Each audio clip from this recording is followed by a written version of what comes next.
The Call of the Canyon by Zane Grey. Chapter 5, Part 1. Later Carley leaned back in a comfortable seat before a blazing fire that happily sent its acrid smoke up the chimney, pondering ideas in her mind. There could be a relation to familiar things that was astounding in its revelation. To get off a horse that had tortured her, to discover an almost insatiable appetite, to rest weary, aching body before the genial warmth of a beautiful fire, these were experiences which Carley found to have been hitherto unknown delights. It struck her suddenly and strangely that to know the real truth about anything in life might require infinite experience and understanding. How could one feel immense gratitude and relief, or the delight of satisfying acute hunger, or the sweet comfort of rest, unless there had been circumstances of extreme contrast? She had been compelled to suffer cruelly on horseback in order to make her appreciate how good it was to get down on the ground. Otherwise she would never have known. She wondered then how true that principle might be in all experience. It gave strong food for thought. There were things in the world never before dreamed of in her philosophy. Carley was wondering if she were narrow and dense to circumstances of life differing from her own, when a remark of Flo's gave pause to her reflections. "Shore the worst is yet to come," Flo had drawled. Carley wondered if this distressing statement had to do in some way with the rest of the trip. She stifled her curiosity. Painful knowledge of that sort would come quickly enough. "Flo, are you girls going to sleep in the cabin?" inquired Glenn. "Shore. It's cold and wet outside," replied Flo. "Well, Felix, the Mexican herder, told me some Navajos had been bunking here." "Navajos? You mean Indians?" interposed Carley, with interest. "Shore do," said Flo. "I knew that. But don't mind Glenn. He's full of tricks. Carley, he'll give us a hunch to lie out in the wet." Hutter burst into his hearty laugh. "Well, I'd rather get some things any day than a bad cold." "Shore I've had both," replied Flo, in her easy drawl. "And I'd prefer the cold. But for Carley's sake—" "Pray don't consider me," said Carley. The rather crude drift of the conversation affronted her. "Well, my dear," put in Glenn, "it's a bad night outside. We'll all make our beds here." "Glenn, you shore are a nervy fellow," drawled Flo. Long after everybody was in bed Carley lay awake in the blackness of the cabin, sensitively fidgeting and quivering over imaginative contact with creepy things. The fire had died out. The cold air passed through the room. On the roof pattered gusts of rain. Carley heard a rustling of mice. It did not seem possible that she could keep awake, yet she strove to do so. But her pangs of body, her extreme fatigue soon yielded to the quiet and rest of her bed, engendering a drowsiness that proved irresistible. Morning brought fair weather and sunshine, which helped to sustain Carley in her effort to brave out her pains and woes. Another disagreeable day would have forced her to humiliating defeat. Fortunately for her, the business of the men was concerned with the immediate neighborhood, in which they expected to stay all morning. "Flo, after a while persuade Carley to ride with you to the top of this first foothill," said Glenn. "It's not far, and it's worth a good deal to see the Painted Desert from there. The day is clear and the air is free from dust." "Shore. Leave it to me. I want to get out of camp anyhow. That conceited hombre, Lee Stanton, will be riding in here," answered Flo, laconically. The slight knowing smile on Glenn's face and the grinning disbelief on Mr. Hutter's were facts not lost upon Carley. And when Charley, the herder, deliberately winked at Carley, she conceived the idea that Flo, like many women, only ran off to be pursued. In some manner Carley did not seek to analyze. The purported advent of this Lee Stanton pleased her. But she did admit to her consciousness that women, herself included, were both as deep and mysterious as the sea, yet as transparent as an inch of crystal water. It happened that the expected newcomer rode into camp before anyone left. Before he dismounted he made a good impression on Carley, and as he stepped down in lazy, grateful action, a tall, lithe figure, she thought him singularly handsome. He wore black sombrero, flannel shirt, blue jeans stuffed into high boots, and long, big, roweled spurs. "How are you all?" was his greeting. From the talk that ensued between him and the men, Carley concluded that he must be overseer of sheep hands. Carley knew that Hutter and Glenn were not interested in cattle raising, and in fact they were, especially Hutter, somewhat inimical to the dominance of the range land by cattle barons of Flagstaff. "When's Ryan going to dip?" asked Hutter. "Today or tomorrow," replied Stanton. "Reckon we ought to ride over," went on Hutter. "Say, Glenn, do you reckon Miss Carley could stand a sheep dip?"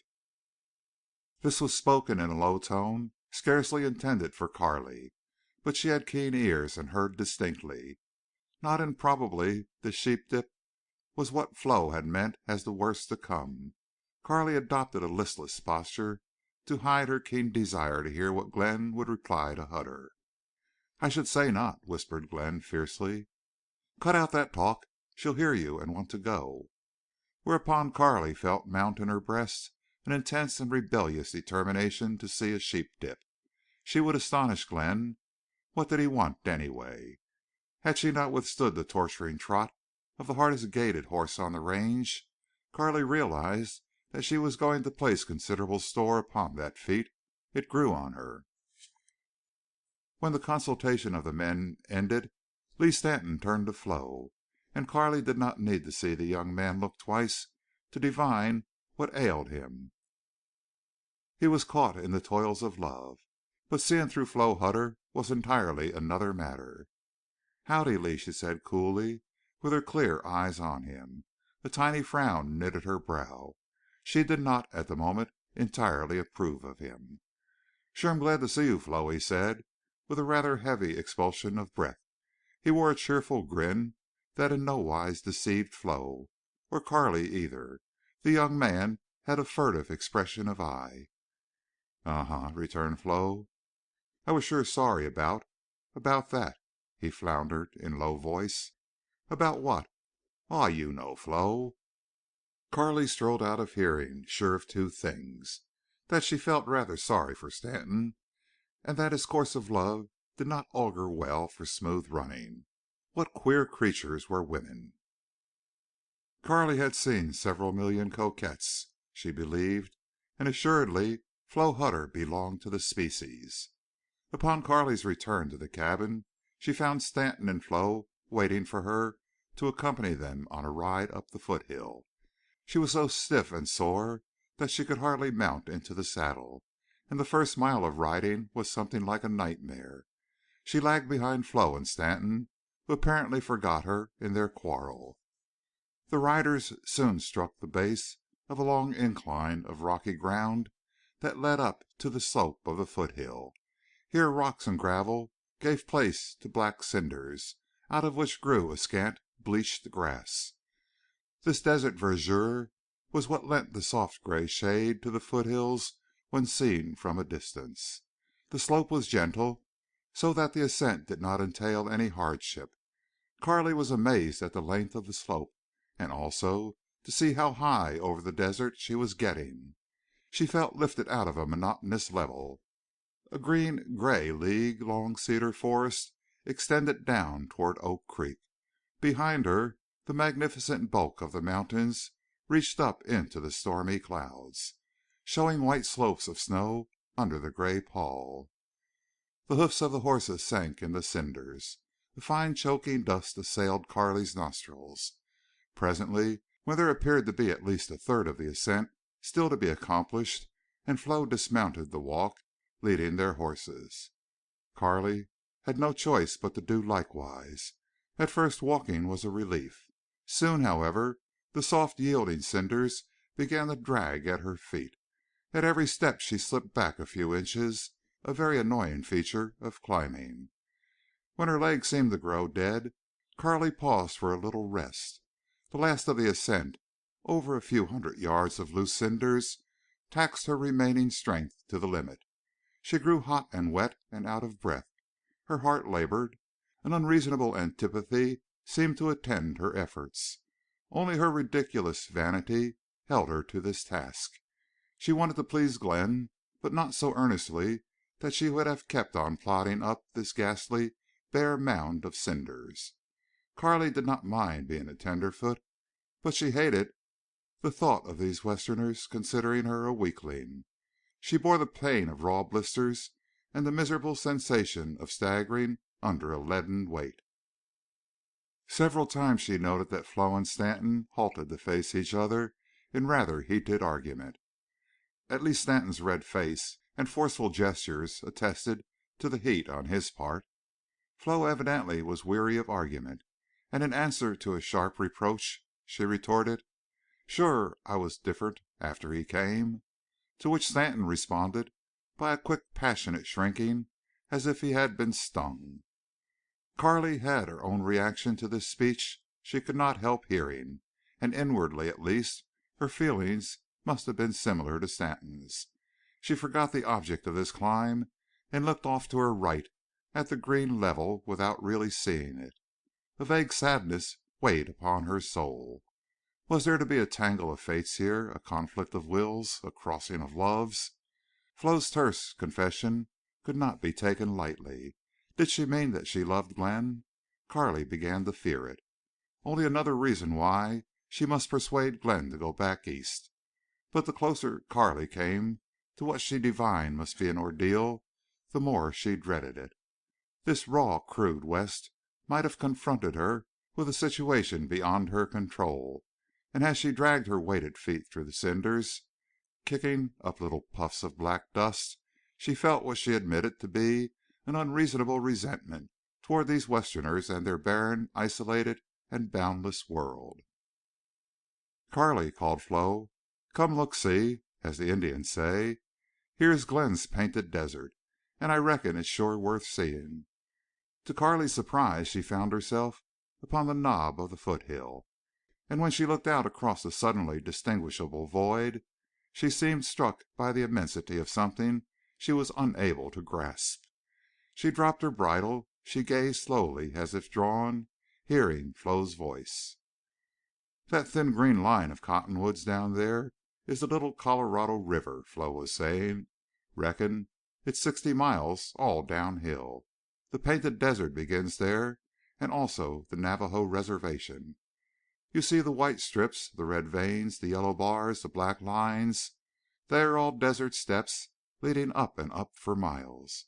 That sharp black peak is called Wildcat. It's about 100 miles. You see the desert stretching away to the right, growing dim, lost in distance. We don't know that country, but that north country we know as landmarks, anyway. Look at that Sawtooth Range. The Indians call it Echo Cliffs. At the far end it drops off into the Colorado River. Lee's Ferry is there, about 160 miles. The ragged black rent is the Grand Canyon. Looks like a thread, doesn't it? But, Carley, it's some hole, believe me. Away to the left you see the tremendous wall rising and turning to come this way. That's the north wall of the canyon. It ends at the great bluff, Greenland Point. See the black fringe above the bar of gold? That's a belt of pine trees. It's about 80 miles across this ragged old stone washboard of a desert. Now turn and look straight and strain your sight over Wildcat. See the rim purple dome? You must look hard. I'm glad it's clear and the sun is shining. We don't often get this view. That purple dome is Navajo Mountain, 200 miles away and more." Carley yielded to some strange drawing power and slowly walked forward until she stood at the extreme edge of the summit. What was it that confounded her sight? Desert slope, down and down, color, distance, space. The wind that blew in her face seemed to have the openness of the whole world back of it. Cold, sweet, dry, exhilarating. It breathed of untainted vastness. Carley's memory pictures of the Adirondacks faded into pastorals. Her vaunted images of European scenery changed to operetta settings. She had nothing with which to compare this illimitable space. "Oh, America!" was her unconscious tribute. Stanton and Flo had come on to places beside her. The young man laughed. "Well, now, Miss Carley, you couldn't say more. When I was in camp training for service overseas, I used to remember how this looked, and it seemed to me one of the things I was going to fight for. Reckon I didn't like the idea of the Germans having my painted desert. I didn't get across to fight for it, but I sure was willing." "You see, Carley, this is our America," said Flo softly. Carley had never understood the meaning of the word. The immensity of the West seemed flung at her. What her vision beheld, so far-reaching and boundless, was only a dot on the map. "Does anyone live out there?" she asked, with a slow sweep of hand. "A few white traders and some Indian tribes," replied Stanton. "But you can ride all day and next day and never see a living soul." What was the meaning of the gratification in his voice? Did Westerners court loneliness? Carley wrenched her gaze from the desert void to look at her companions. Stanton's eyes were narrowed. His expression had changed. Lean and hard and still, his face resembled bronze. The careless humor was gone, as was the heated flush of his quarrel with Flo. The girl, too, had subtly changed, had responded to an influence that had subdued and softened her. She was mute. Her eyes held a light, comprehensive and all-embracing. She was beautiful then. For Carley, quick to read emotion, caught a glimpse of a strong, steadfast soul that spiritualized the brown, freckled face. Carley wheeled to gaze out and down into this incomprehensible abyss, and on to the far, upflung heights, white and red and yellow, and so on to the wonderful mystic haze of distance. The significance of Flo's designation of miles could not be grasped by Carley. She could not estimate distance, but she did not need that to realize her perceptions were swallowed up by magnitude. Hitherto the power of her eyes had been unknown. How splendid to see afar! She could see, yes, but what did she see? Space, first, annihilating space, dwarfing her preconceived images. And then wondrous colors. What had she known of color? No wonder artists failed adequately and truly to paint mountains, let alone the desert space. The toiling millions of the crowded cities were ignorant of this terrible beauty and sublimity. Would it have helped them to see? But just to breathe that untainted air, just to see once the boundless open of colored sand and rock, to realize what freedom of eagles meant, would not that have helped anyone? And with the thought there came to Carley's quickened and struggling mind a conception of freedom. She had not yet watched eagles, but she now gazed out into their domain. What then must be the effect of such environment on people whom it encompassed? The idea stunned Carley. Would such people grow in proportion to the nature with which they were in conflict? Hereditary influence could not be comparable to such environment in the shaping of character. "Sure I could stand here all day," said Flo. "But it's beginning to cloud over, and this high wind is cold. So we'd better go, Carley." "I don't know what I am, but it's not cold," replied Carley. "Well, Miss Carley, I reckon you'll have to come again and again before you get a comfortable feeling here," said Stanton. It surprised Carley to see that this young Westerner had hit upon the truth. He understood her. Indeed, she was uncomfortable. She was oppressed, vaguely unhappy. But why? The thing there, the infinite open sand and rock, was beautiful, wonderful, even glorious. She looked again. Steep black cindered slope, with its soft gray patches of grass, sheered down and down and out into rolling slope to merge upon a cedar dotted level. Nothing moved below, but a red-tailed hawk sailed across her vision. How still, how gray the desert floor as it reached away, losing its black dots and gaining bronze spots of stone. By plain and prairie it fell away, each inch of gray in her sight magnifying into its league-long roll. On, and down across dark lines that were steps, and at last blocked and changed by the meandering green thread which was the verdure of a desert river. Beyond stretched the white sand where whirlwinds of dust sent aloft their funnel-shaped spouts and led up to the horizon-wide ribs and ridges of red and walls of yellow and mountains of black, to the dim mound of purple so ethereal and mystic against the deep blue cloud-curtained band of sky. And on the moment the sun was obscured, and that world of colorful flame went out as if a blaze had died. Deprived of its fire, the desert seemed to retreat, to fade coldly and gloomily, to lose its great landmarks in dim obscurity. Closer, around to the north, the canyon country yawned with innumerable gray jaws, ragged and hard, and the riven earth took on a different character. It had no shadows. It grew flat and, like the sea, seemed to mirror the vast gray cloud expanse. The sublime vanished, but the desolate remained. No warmth, no movement, no life. Dead stone it was, cut into a million ruts by ruthless ages. Carley felt that she was gazing down into chaos. At this moment, as before, a hawk had crossed her vision. So now a raven sailed by, black as coal, uttering a hoarse croak. "Quoth the raven," murmured Carley, with a half-bitter laugh, as she turned away, shuddering in spite of an effort of self-control. "Maybe he meant this wonderful and terrible West is never for such as I. Come, let us go." Carley rode all that afternoon in the rear of the caravan, gradually succumbing to the cold, raw wind and the aches and pains to which she had subjected her flesh. Nevertheless, she finished the day's journey, and sorely as she needed Glenn's kindly hand, she got off her horse without aid. Camp was made at the edge of the devastated timber zone that Carley had found so dispiriting. A few melancholy pines were standing, and everywhere, as far as she could see southward, were blackened, fallen trees and stumps. It was a dreary scene. The few cattle grazing on the bleached grass appeared as melancholy as the pines. The sun shone fitfully at sunset, and then sank, leaving the land to twilight and shadows.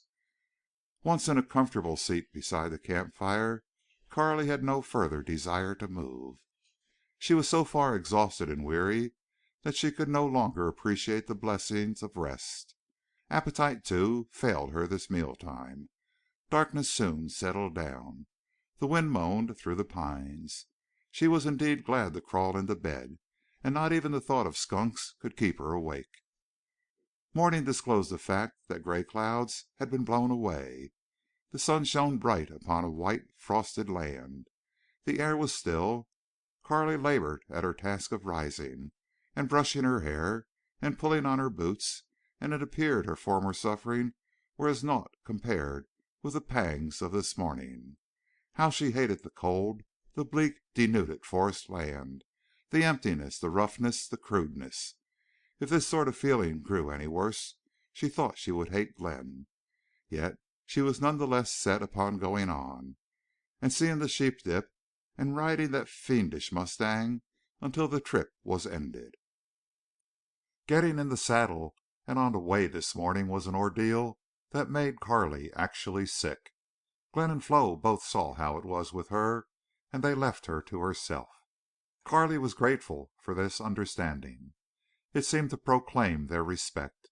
She found further matter for satisfaction in the astonishing circumstances that after the first dreadful quarter of an hour in the saddle she began to feel easier. And at the end of several hours of riding she was not suffering any particular pain, though she was weaker. At length the cut-over land ended in a forest of straggling pines, through which the road wound southward, and eventually down into a wide, shallow canyon. Through the trees Carley saw a stream of water, open fields of green, log fences and cabins and blue smoke. She heard the chug of a gasoline engine and the baa-baa of sheep. Glenn waited for her to catch up with him, and he said, "Carley, this is one of Hutter's sheep camps. It's not a very pleasant place. You won't care to see the sheep dip, so I'm suggesting you wait here." "Nothing doing, Glenn," she interrupted. "I'm going to see what there is to see." "But, dear, the men, the way they handle sheep, they Really, it's no sight for you," he floundered. "Why not?" she inquired, eyeing him. "Because, Carley, you know how you hate the seamy side of things. And the stench, why, it'll make you sick." "Glenn, be on the level," she said. "Suppose it does. Wouldn't you think more of me if I could stand it?" "Why, yes," he replied, reluctantly smiling at her. "I would. But I wanted to spare you. This trip has been hard. I'm sure proud of you. And, Carley, you can overdo it. Spunk is not everything. You simply couldn't stand this." "Glenn, how little you know a woman!" she exclaimed. "Come along and show me your old sheep dip." They rode out of the woods into an open valley that might have been picturesque if it had not been despoiled by the work of man. A log fence ran along the edge of open ground, and a mud dam held back a pool of stagnant water, slimy and green. As Carley rode on, the baa baa of sheep became so loud that she could scarcely hear Glenn talking. Several log cabins, rough-hewn and gray with age, stood down inside the enclosure, and beyond there were large corrals. From the other side of these corrals came sounds of rough voices of men, a trampling of hoofs, heavy splashes, the beat of an engine, and the incessant baaing of the sheep. At this point the members of Hutter's party dismounted and tied their horses to the top log of the fence. When Carley essayed to get off, Glenn tried to stop her, saying she could see well enough from there. But Carley got down and followed Flo. She heard Hutter call to Glenn, "Say, Ryan is short of men. We'll lend a hand for a couple of hours." Presently Carley reached Flo's side and the first corral that contained sheep. They formed a compact woolly mass, rather white in color, with a tinge of pink. When Flo climbed up on the fence the flock plunged as one animal and with a trampling roar ran to the far side of the corral. Several old rams with wide curling horns faced around, and some of the ewes climbed up on the densely packed mass. Carley rather enjoyed watching them. She surely could not see anything amiss in this sight. The next corral held a like number of sheep, and also several Mexicans, who were evidently driving them into a narrow lane that led further down. Carley saw the heads of men above the other corral fences, and there was also a thick yellowish smoke rising from somewhere. "Carley, are you game to see the dip?" asked Flo, with good nature that yet had a touch of taunt in it. "That's my middle name," retorted Carley, flippantly. Both Glenn and this girl seemed to be bent upon bringing out Carley's worst side, and they were succeeding. Flo laughed. The ready slang pleased her. She led Carley along that log fence, through a huge open gate, and across a wide pen to another fence, which she scaled. Carley followed her, not particularly over-anxious to look ahead. Some thick odor had begun to reach Carley's delicate nostrils. Flo led down a short lane and climbed another fence and sat astride the top log. Carley hurried along to clamber up to her side, but stood erect, with her feet on the second log of the fence. Then a horrible stench struck Carley almost like a blow in the face, and before her confused sight there appeared to be drifting smoke and active men and running sheep, all against a background of mud. But at first it was the odor that caused Carley to close her eyes and press her knees hard against the upper log to keep from reeling. Never in her life had such a sickening nausea assailed her. It appeared to attack her whole body. The forerunning qualm of seasickness was nothing to this. Carley gave a gasp, pinched her nose between her fingers so she could not smell, and opened her eyes.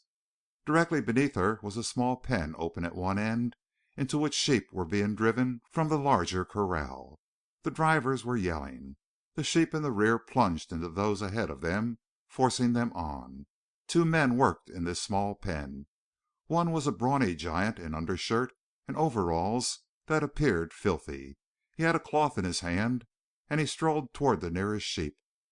Folding the cloth round the neck of the sheep, he dragged it forward with an ease which showed great strength, and threw it into a pit that yawned at the side. Souse went the sheep into a murky, muddy pool, and disappeared. But suddenly its head came up, and then its shoulders, and it began to half walk and half swim down what appeared to be a narrow box-like ditch that contained other floundering sheep. Then Carley saw men on each side of this ditch bending over with poles that had crooks at the end, and their work was to press and pull the sheep along to the end of the ditch, and drive them up a boarded incline into another corral where many other sheep huddled, now a dirty, muddy color like the liquid in which they had been immersed. Souse, splash, it went sheep after sheep. Occasionally one did not go under, and then a man would press it under with the crook and quickly lift its head. The work went on with precision and speed, in spite of the yells and trampling and baa-baas and the incessant action that gave an effect of confusion. Carley saw a pipe leading from a huge boiler to the ditch. The dark fluid was running out of it. From a rusty old engine with a big smokestack poured the strangling smoke. A man broke open a sack of yellow powder and dumped it into the ditch. Then he poured an acid-like liquid after it. "Sulphur and nicotine," yelled Flo up at Carley. "The dip's poison. If a sheep opens his mouth he's usually a goner, but sometimes they save one." Carley wanted to tear herself away from this disgusting spectacle, but it held her by some fascination. She saw Glenn and Hutter fall in line with the other men and work like beavers. These two pacemakers in the small pen kept the sheep coming so fast that every worker below had a task cut out for him. Suddenly Flo squealed and pointed. "There! That sheep didn't come up," she cried. "Sure he opened his mouth." Then Carley saw Glenn energetically plunge his hooked pole in and out and around until he had located the submerged sheep. He lifted its head above the dip. The sheep showed no signs of life. Down on his knees dropped Glenn to reach the sheep with strong brown hands and to haul it up on the ground, where it flopped inert. Glenn pummeled it and pressed it and worked on it much as Carley had seen a life guard work over a half-drowned man. But the sheep did not respond to Glenn's active administrations. "No use, Glenn," yelled Hutter, hoarsely. "That one's a goner." Carley did not fail to note the state of Glenn's hands and arms and overalls when he returned to the ditch work. Then back and forth Carley's gaze went from one end to the other of that scene, and suddenly it was arrested and held by the huge fellow who handled the sheep so brutally. Every time he dragged one and threw it into the pit he yelled, "Ho! Ho!" Carley was impelled to look at his face, and she was amazed to meet the rawest and boldest stare from evil eyes that had ever been her misfortune to incite. She felt herself stiffen with a shock that was unfamiliar. This man was scarcely many years older than Glenn, yet he had grizzled hair, a seamed and scarred visage, coarse, thick lips, and beetling brows, from under which peered gleaming light eyes. At every turn he flashed them upon Carley's face, her neck, the swell of her bosom. It was instinct that caused her hastily to close her riding coat. She felt as if her flesh had been burned. Like a snake he fascinated her. The intelligence in his bold gaze made the beastliness of it all the harder to endure, all the stronger to arouse. "Come, Carley, let's rustle out of this stinking mess," cried Flo. Indeed, Carley needed Flo's assistance in clambering down out of the choking smoke and horrid odor. "Adios, pretty eyes," called the big man from the pen. "Well," ejaculated Flo when they got out, "I'll bet I'll call Glenn good and hard for letting you go down there." "It was my fault," panted Carley. "I said I'd stand it." "Oh, you're game, all right. I didn't mean to dip. That sheep slinger is Haze Ruff, the toughest hombre on this range. Sure now, wouldn't I like to take a shot at him? I'm going to tell Dad and Glenn." "Please don't," returned Carley, appealingly. "I sure am. Dad needs hands these days. That's why he's lenient. But Glenn will cowhide Ruff, and I want to see him do it." In Flo Hunter then Carley saw another and different spirit of the West, a violence unrestrained and fierce that showed in the girl's even voice and in the piercing light of her eyes. They went back to the horses, got their lunches from the saddlebags, and, finding comfortable seats in a sunny, protected place, they ate and talked. Carley had to force herself to swallow. It seemed that the horrid odor of dip and sheep had permeated everything. Glenn had known her better than she had known herself, and he had wished to spare her an unnecessary and disgusting experience. Yet so stubborn was Carley that she did not regret going through with it. "Carley, I don't mind telling you that you've stuck it out better than any tenderfoot we've ever had here," said Flo. "Thank you. That from a Western girl is a compliment I'll not soon forget," replied Carley. "I shore mean it. We've had rotten weather, and to end the little trip at the sheep dip hole. Why, Glenn certainly wanted you to stack up against the real thing." "Flo, he did not want me to come on the trip, and especially here," protested Carley. "Shore I know, but he let you."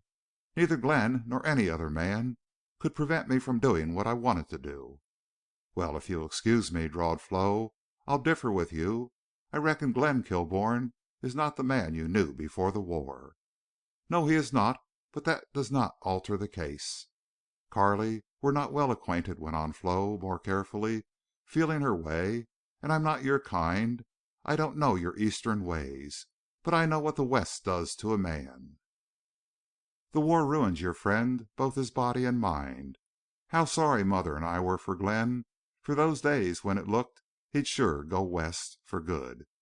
Did you know he'd been gassed and that he had 5 hemorrhages?" "Oh, I knew his lungs had been weakened by gas. But he never told me about having hemorrhages." "Well, he sure had them. The last one I'll never forget. Every time he coughed it would fetch the blood. I could tell. Oh, it was awful. I begged him not to cough.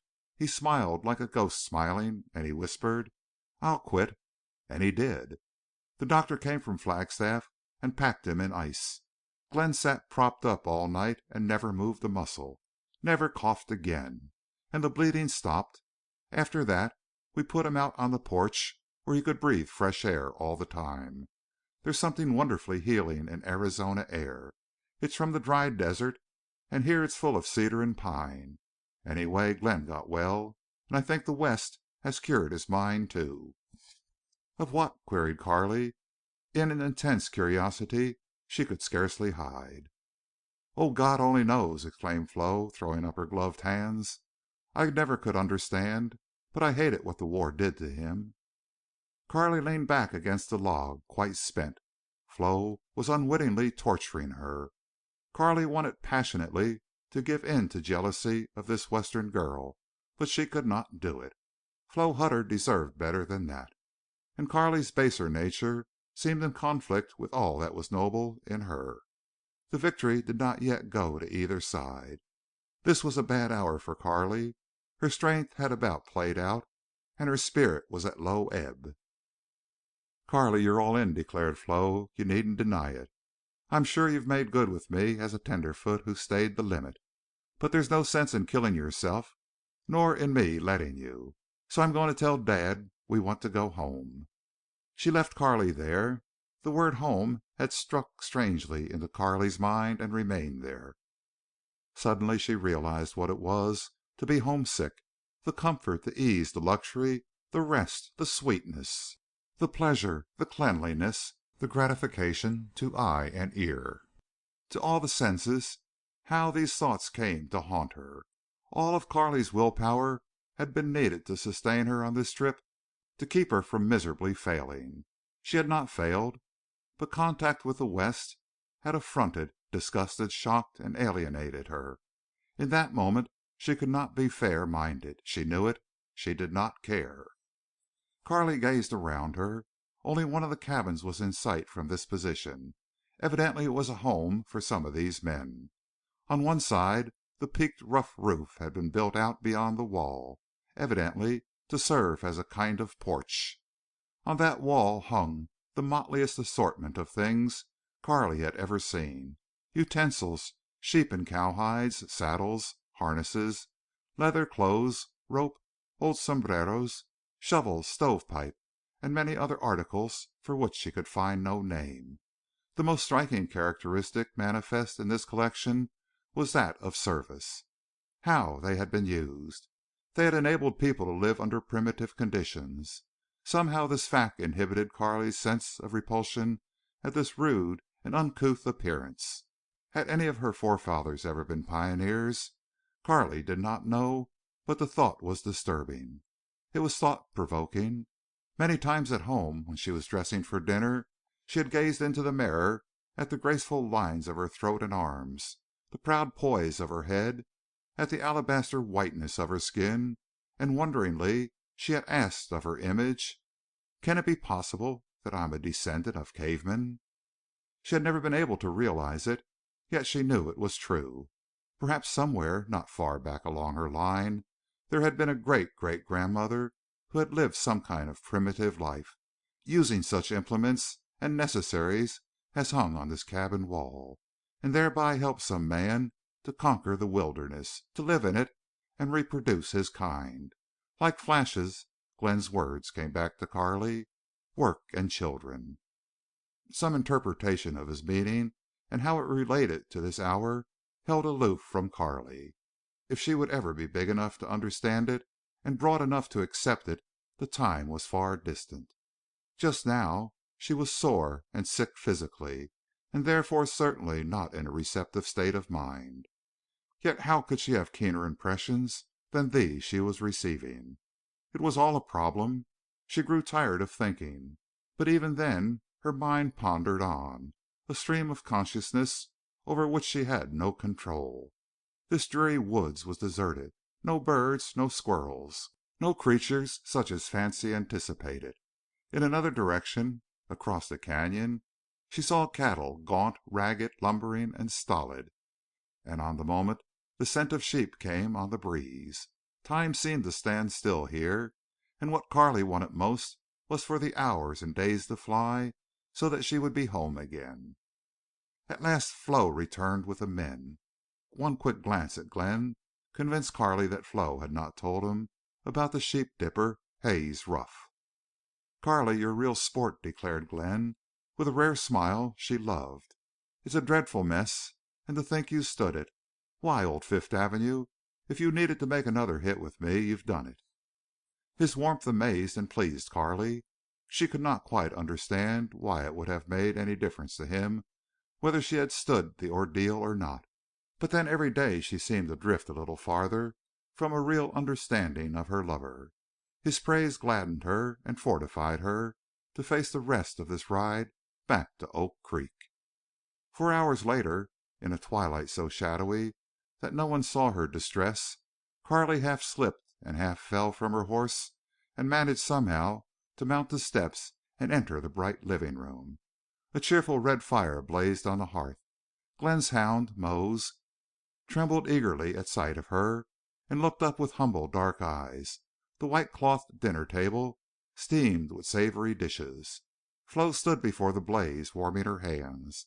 Lee Stanton leaned against the mantel with eyes on her, and every line of his lean, hard face expressed his devotion to her. Hutter was taking his seat at the head of the table. "Come and get it, you all," he called heartily. Mrs. Hutter's face beamed with the spirit of that home. And lastly, Carley saw Glenn waiting for her, watching her come, true in this very moment for his stern hope for her and pride in her. And she dragged her weary, spent body toward him and the bright fire. By these signs, or the effect of them, Carley vaguely realized that she was incalculably changing, that this Carley Bunch had become a vastly bigger person in the sight of her friends and, strangely, in her own lesser creature. End of chapter 5, part 2.